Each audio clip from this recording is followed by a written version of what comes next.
This legislation has been long in development and consideration, and it is critical to the future reputation of this workplace as a respected and valuable employer. The legislation has had a very long and detailed gestation, and I commend everyone who has worked on developing it.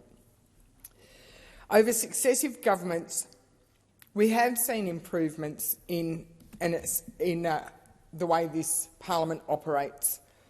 We've had a few assessments and reviews certainly in recent years, and I do want to note that it was under the coalition government that the Foster Review was commissioned, and also the commissioning of the review by the Australian Human Rights Commission, headed by Sexual Discrimination Commissioner Kate Jenkins. And I really want to thank Ms Jenkins for her work in that review and the way she conducted that review, the confidential nature of it, enabling staff across the board and politicians the ability to provide information and feedback to the review in an entirely confidential manner, but also enabled the provision of a report that was thorough and comprehensive in considering all the necessary details.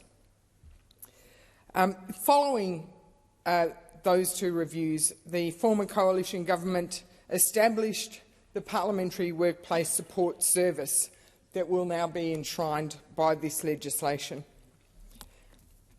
This bill demonstrates a commitment to deliver on the recommendations of the Jenkins Review and the Set the Standard report that was written, directed at making all Commonwealth parliamentary workplaces safe and respectful. Commissioner Jenkins set out to deliver a review that was evidence-based, voluntary and trauma-informed, and she certainly did that. Her report made 28 recommendations, and their implementation is a shared responsibility across the parliament.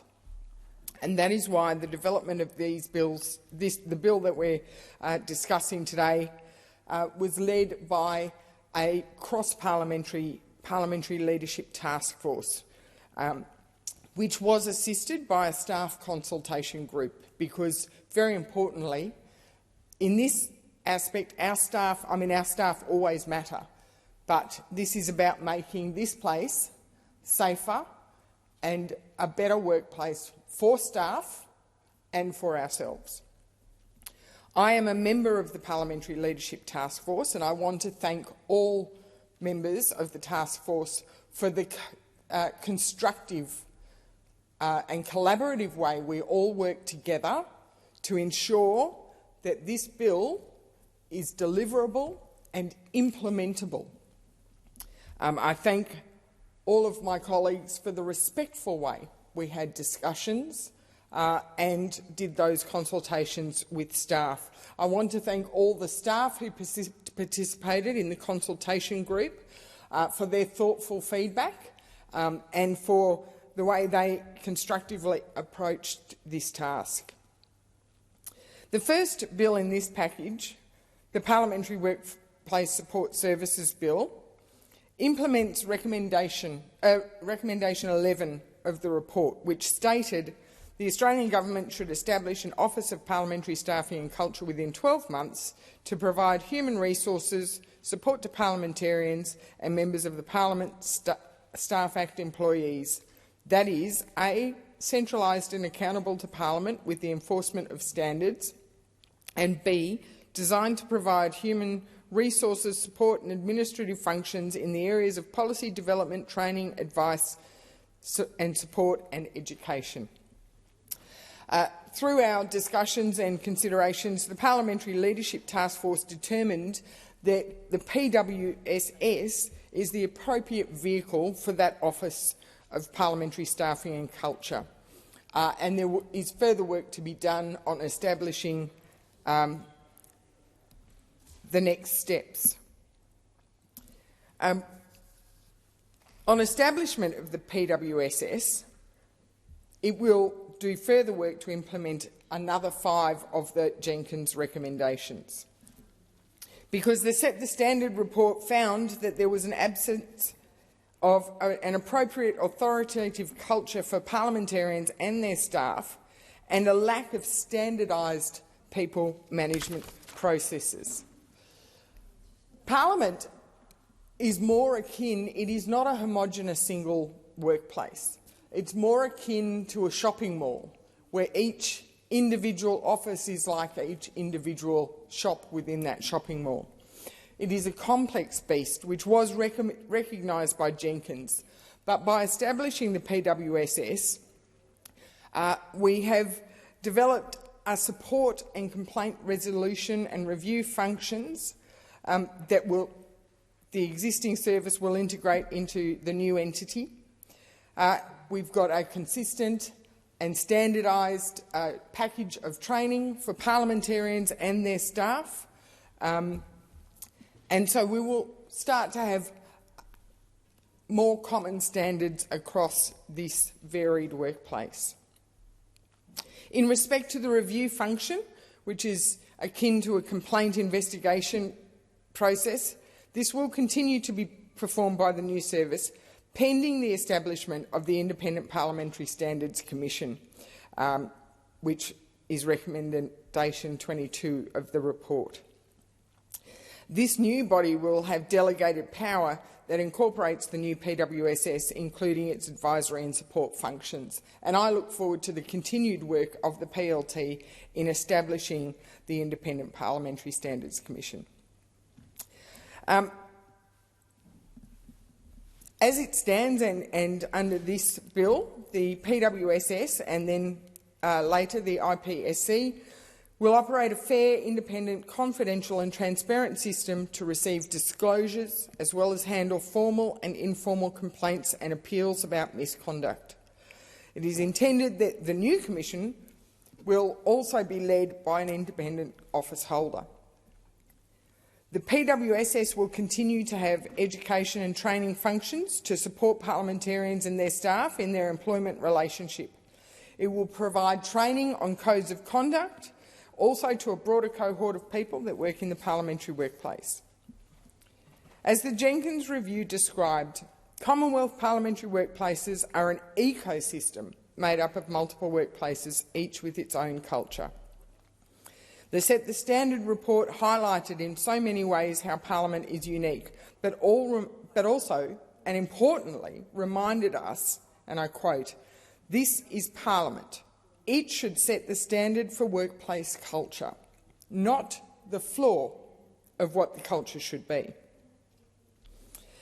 This legislation has many parts, but importantly it does establish the PWSS with a range of obligations, including human resources, support, policy development, education and training, and reporting on things such as diversity, culture, work health and safety. The legislation importantly establishes the Chief Executive Officer and arrangements for the appointment, conditions and termination of the CEO. The independence of the PWSS CEO is absolutely integral to the effective working of the body.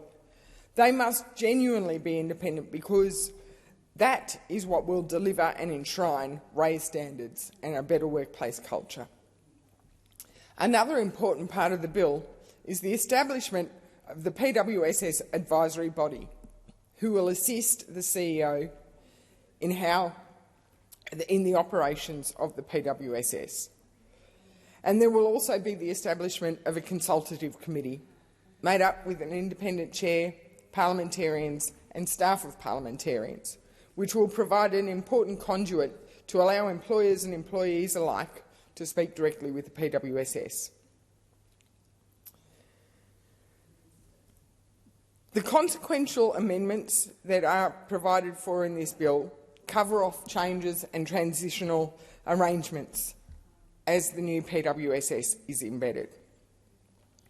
And the last bill in this group, the Members of Parliament Staff Bill, commonly referred to as the MOPS Act, amends certain sections to improve transparency and clarify the employment framework for parliamentarians and their staff. This has been developed through the review of the MOPS Act, which was undertaken by the Department of Prime Minister and Cabinet last October, and this will also help drive the cultural change in Commonwealth parliamentary workplaces. So, Parliament House is a special place. It's a place that we should all feel privileged to work in, but we should all feel safe to work in. It is filled with passionate and dedicated people who work on very hard and important issues that can change lives, deliver prosperity and economic security, and enshrine our very high standards of democracy. There is a cross-party desire to have this suite of legislation passed as soon as reasonably possible, but it's very important that it be right. Too much has gone into the development of these bills thus far. It is important that we focus on ensuring that our Commonwealth parliamentary workplaces, not just in this building but across the Commonwealth parliamentary workforce, can demonstrate to staff that they are valued, that they feel respected, and that they can feel safe where they work and with whom they work. So I thank everyone who's worked so hard to date to deliver the very best, my colleagues on the Parliamentary Leadership Task Force, but I also want to make special mention of both Senator Katie Gallagher and Senator Jane Hume, who've worked very hard to make sure that this bill can be implemented with common sense and practicality. I'd also like to thank Senator Hume's advisor, John Harris, and her team for keeping my office and myself very informed in every step along the way. I value that contribution by the staff, and I hope the passage of these bills today makes this place an even better place to work.